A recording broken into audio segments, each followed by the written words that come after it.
Under Finance Budget Report, Administration will update the board on the budget. This item provides an opportunity for the board's information and discussion.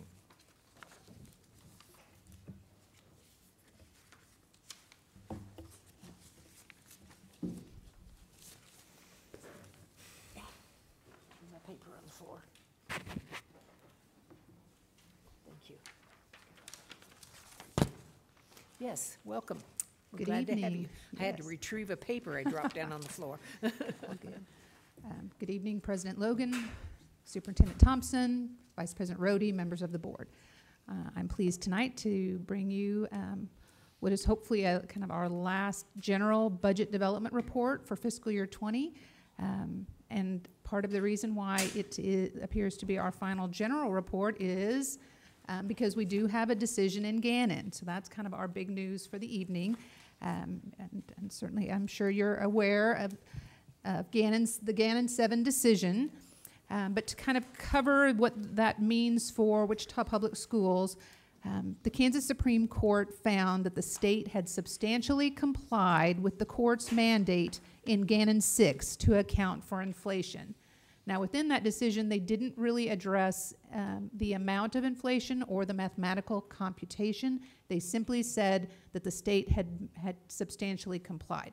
So essentially, they are saying that the funding formula is constitutionally sound, assuming that the current phase-in plan continues through fiscal year 23. So that's the caveat. The court did retain jurisdiction to ensure continued constitutionality. So those are kind of the three primary highlights from that decision. Financially, what that means, it means that this chart that I shared at the last board meeting is pretty solid, again, assuming that they continue under the plan for the next few years. So just as a reminder that the 2019-20 funding is what we've been talking about for the last few months. That estimate is about $19.5 million for fiscal year 20. As we get into those outlying years, we will look at between $10 and $11 million of new funding for those 3 years where we're seeing the phase-in that was under the House bill last year. That phase-in is part of the $522 million additional school funding that was phased in over a 5-year period in the 2018 legislative session. So then this year's $90 million of inflation is basically bunched in fiscal year 20. I don't believe that puts us out of the risk factor, however, related to our finance formula. Certainly any recessionary pressures that come to bear that put the overall state budget at risk puts school finance at risk. If you recall, it was the 2008 recession that somewhat started the downward spiral in school funding, and we are in an unprecedented period in our economic history in that we've had the longest period of time where we've had job growth. So it's really probably not an if, but a when we start to see some sort of recessionary pressure. Kansas, as a state, has somewhat lagged behind the nation as far as recovery, so we may not feel it as soon as the nation as a whole does. But certainly, that is something that to be aware of. That if we start to head down any sort of recessionary path, that will impact our budget. Because again, recall that we are 73% funded through state aid. So if the state cannot meet its obligations, we will be impacted in some fashion, most likely. Any legislative action ongoing that would potentially revise the formula, so there certainly will be politics that are at play, I would imagine, as we go forward into future sessions. But if that impacts the finance formula as far as a cut to spending or any sort of change in equity, that puts the formula back into the court's domain. And then certainly the threat of a constitutional amendment to strip or water down Article 6, which does allow the protections under which Gannon was filed. That jurisdiction is important. That jurisdiction factor mitigates some of those risk factors we just talked about. So if we are into a future legislative session and we do see some modifications of the formula, the court will need to look at that again to ensure that constitutionality is still in play. And I had to put my checks and balances clip art just for Vice President Rhodey, so it's our government 101 right there. So the question becomes, some people might ask, was Gannon worth it? And I think for Wichita Public Schools, the answer is going to be yes. So this chart shows a couple things. The first bar on the graph, the number highlighted in boxed in red, that is the cost, the money that we've spent with Schools for Fair funding. So just shy of $2.2 million over the past 9 years. In return for those dollars spent, we received, and you could call it a gain or you could call it a restoration. There's probably various terms you could use. I use gain because it's short for a PowerPoint and it fits on the page a little bit nicer than restoration. But the capital outlay, state aid, that fixed equity, same with the LOB, where equity was fixed and we regained that state aid. Those items, particularly on the LOB, that reduced our local taxpayer obligation. Capital outlay state aid, that certainly goes to help us with our deferred maintenance issues. And then if you look at the large yellow column, that's adequacy gains. Annually, over the life of all 3 legislative years where action was taken to fix the school finance formula. So the impact in 17, 18, and 19 of legislative action as a result of Gannon, we are going to see gains by 2023 annually of $110 million. So just to put that to math, that's a 4,957% return on our investment. So I think the answer to the question is yes, primarily because would we be in this place if not for Gannon? My plan, because as I think I shared with you at one of the previous presentations, we will be required to put our Gannon, our School for Fair funding spending on our website. I think this chart alongside that is also very meaningful, and I think we'll just put it right there on our webpage as well. So what does that mean as we get specifically into fiscal year 20? It means that, as we shared before, that our fiscal year 20 budget estimates are pretty solid. They may go down just a little bit as we really get into the weighting factors, primarily on our at-risk. The free lunch numbers we believe will go down just slightly. And there's several reasons for that, including the direct cert numbers going down. Fixed costs, those numbers also appear to be pretty solid at this point. This is what we'll go forward with for our fixed cost estimate in fiscal year 20. We've shared this. Again, knowing that beyond fixed costs, the wants and needs of our various programs and constituents within the budget process, we're in healthy demand. We're still fishing through the various requests that come at us. I just had a new one today, even though the cutoff was May 10th. So it continues to be very, very high needs within our school district, and obviously only so much money to go around. But as the people on this side of the room will tell you, right now it's nothing's happening right now until we get a little further in the negotiation process. Again, we will be focusing strongly within our budgeting process on accountability. I also have taken the liberty of stealing the learning services accountability and action slide with the plan, do, check, and act, especially as it relates to our strategic plan goals and how we will monitor the budget as we move through the course of the fiscal year 20 year. Our at-risk audit will also begin here within the next month. So just as we're putting the budget to bed, we'll then start to provide some data related to our at-risk spending to legislative post-audit. Again, this is the list we shared with you last month. The list, again, has not changed because we are focusing right now on recruitment and retention. But the budget timeline has firmed up. June 27th, the board will approve final fiscal year 19 business. We anticipate state budget forms being released because they just announced the state budget workshops, which will actually start next week. and that typically goes hand in hand with the release of the budget forms. So we think those are kind of going to be coming out here just very shortly. So I think 99% sure I won't need the June or July 29th special meeting, but I'm going to leave the 1% on the table just for a little longer.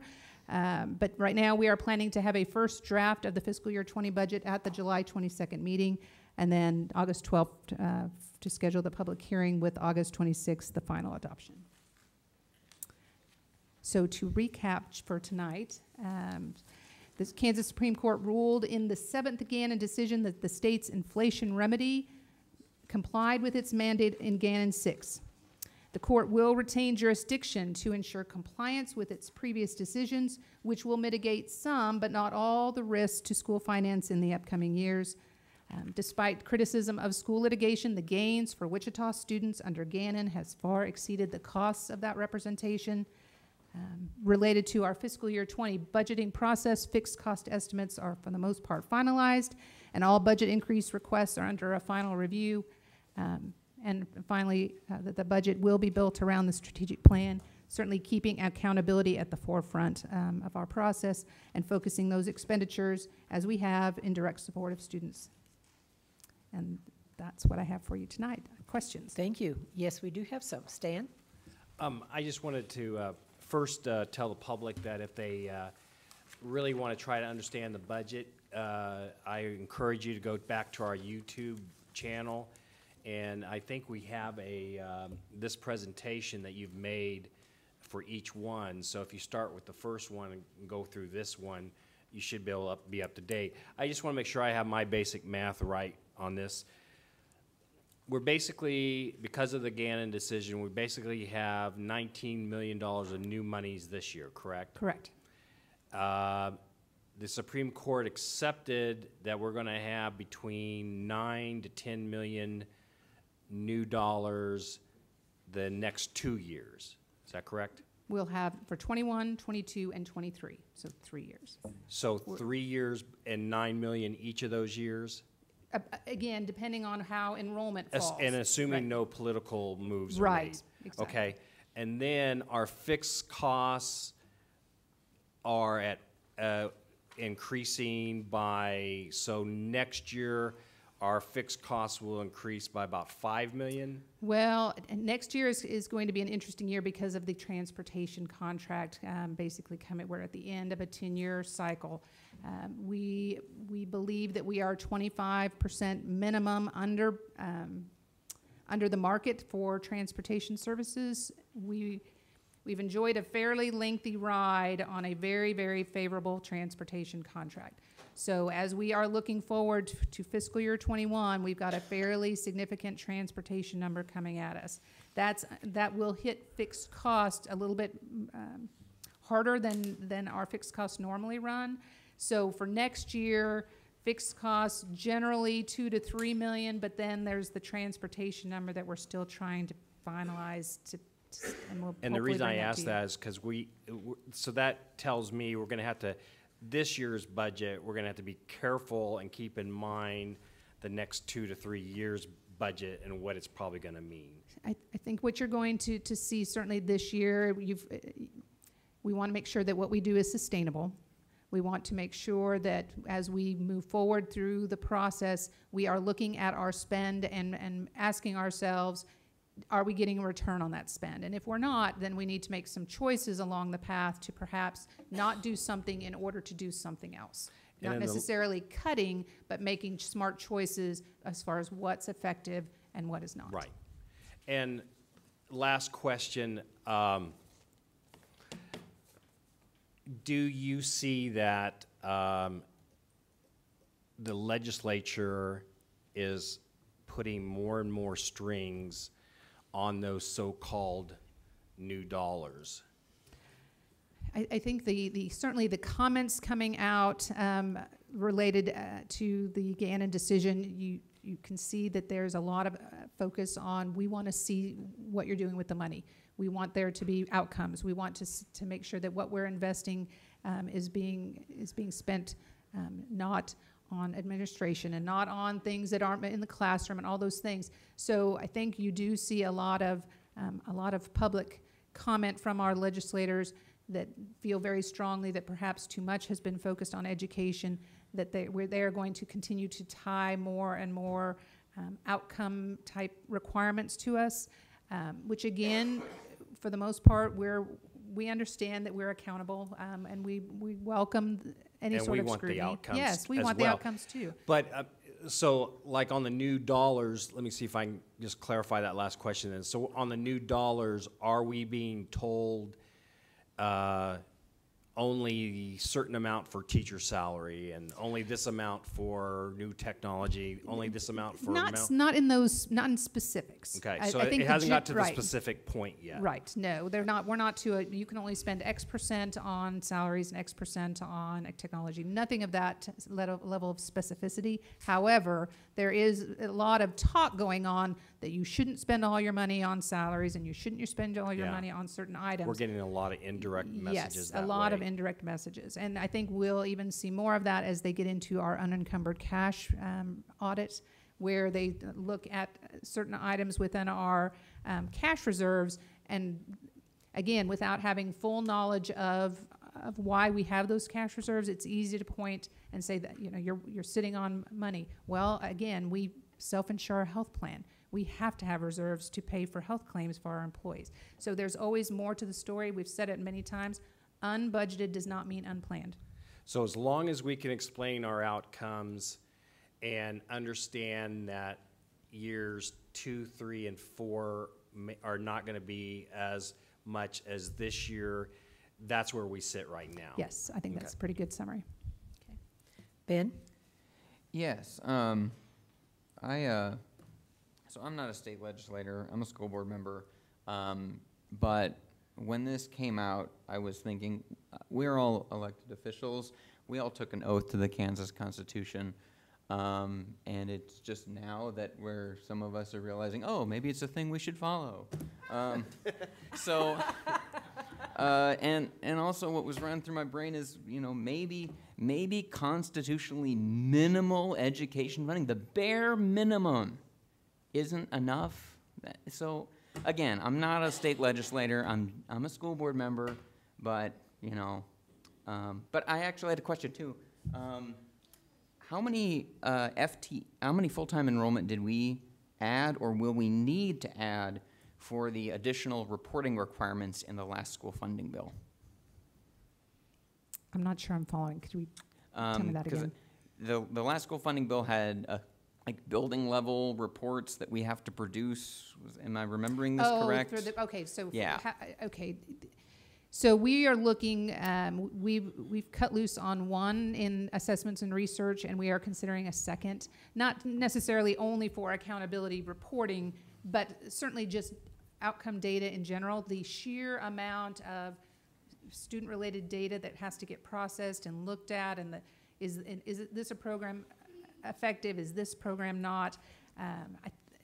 Our current has been skinny down over the years to such an extent that they can't keep up with the current demands, and so we are looking to beef up that particular part of the budget. Is adding to, hopefully, in assessments and research to help us with some of that reporting, and also to the point of what we just made earlier, to look at this we provide the spending data, they're providing some of the outcome data, and we're marrying those two together so that we can make good choices here in those years where it gets a little tighter with new money, so that we can decide what we want to maybe shift dollars from in order to support other initiatives. Thank you. Okay. Ron? How many consecutive years has the Kansas revenue, is it been in the positive, right? For Yes, ever consecutive since the tax changes were implemented, the state's had pretty good returns as far as beating its revenue estimates. Okay, So, and it just did this past month as well, so. Yeah. Thank you. Okay, I see no other questions. It's nice to have a decision finally, and we know where we're going now. Thank you very much, Thank Susan. you.